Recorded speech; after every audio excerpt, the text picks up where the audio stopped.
আমাদের সাথে এই ঘটনা ঘটছে, আপনারা অভিযোগ দিবেন, আপনাদের এটাও তদন্ত হবে। অভিযোগ দিতে কারো কোনো সমস্যা নাই, দিবেন।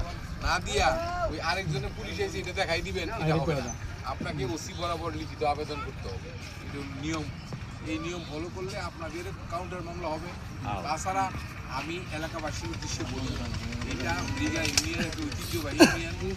সরকার আপনাদের প্রতি বিশেষ দৃষ্টি রাখার কারণে প্রমাণস্বরূপ এখানে একটা ব্রিজ হচ্ছে। এই ব্রিজটা আপনাদের জন্য কল্যাণকর। আপনারা চেষ্টা করবেন এই এলাকাটা যাতে অপরাধ মুক্ত থাকে সেই ব্যবস্থা নেওয়া। ছেলেপেলেদেরকে স্কুলে পাঠাবেন, লেখাপড়া শিখাইবেন এবং নিজেরা পরস্পরের প্রতি পরস্পরের মিলজিল করে থাকবেন। তুচ্ছ ঘটনা নিয়ে ঝগড়াঝাটি করবেন না। আর এটা নিশ্চয়ই জানেন যে মাদক আমাদের দেশে একদম মহামারী আকারে ধারণ করছে। এই মহামারীকে রোধ করার জন্য আমরা থানা পুলিশের সহায়তায় আপনারা উদ্যোগ নেবেন। প্রত্যেকেই যদি তার প্রত্যেকের পরিবারকে পরিচ্ছন্ন রাখে, তার ছেলে মেয়েকে মাদক মুক্ত রাখে, তাহলে এটা সারা দেশে এফেক্ট করবে। এখন আপনার ছেলে মাদক সেবন করবে, মেয়ে সেবন করবে, আপনি কিছু বলবেন না, আরেকজনের কোলারে দেখাই দেবে, এটা হবে? আগে নিজের ঘর সামলাইতে হবে। নিজের ঘর যদি সামলান, আপনারা প্রত্যেক এলাকায় মহল্লায় এলিট পার্সনের নেতৃত্বে আপনারা মাদক নির্মূল কমিটি গঠন করবেন, যার মাধ্যমে যার ছেলেই হোক সবাই সম্মিলিতভাবে তাকে নিষেধ করবে। নিষেধ যদি না মানে তাকে দুইটা আইন প্রয়োগকারী সংসারে।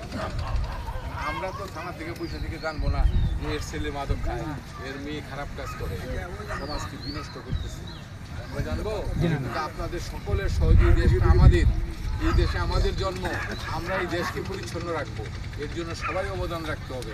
কাউকে না কাউকে তো নেতৃত্ব দিতেই হবে। যদি নেতৃত্ব না দেয় অপরাধ নির্মূল হবে কীভাবে? অতএব আমরা অনুমান করব এবং আমরা আশা করব ইটনা থানা পুলিশ আপনাদের সঙ্গে থাকবে।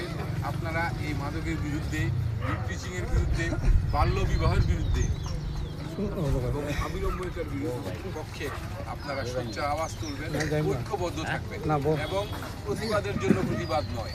একজন যদি ন্যায় কথা বলে, সে যদি সংখ্যায় কমও হয় তাও তাকে আপনারা মানবেন, আর সংখ্যা বেশি অন্যায় বলবে এটা মানবেন না।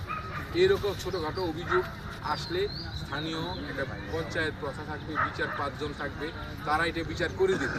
এখন এইখানে যে অপরাধটা দেখলাম, মীমাংসার পথে যাওয়ার শুরু হওয়ার প্রাক লগ্নে আবার 2 ছেলে আইসা উচ্ছৃঙ্খলতা মারা গেছে। এটার দায়িত্ব তার পিতা মাতাকে নিতেই হবে, যে তোমরা তোমার ছেলে মেয়েকে কেন নিয়ন্ত্রণ রাখতে, আর তোমরা ছেলে উঠতি বয়সের ছেলেকে তোমরা নেগেটিভ কথা বলো কেন? এই বলার কারণে বিক্ষিপ্ত হয়েছে তো বাপ মা, ভুল বাপ মা না, বাপ মা যদি না খেপাইতো তাহলে তো পোলাপান খেপতো না। অতএব এই বিষয়টা আমি অনুমান করবো, অভিযোগ দিবেন, আইনগত ব্যবস্থা নেওয়া হবে। আর এই ধরনের ঘটনা যাতে আর কোনো ফ্যামিলিতে পুনরাবৃত্তি না ঘটে, এই ব্যাপারে সকলেরই সোচ্চার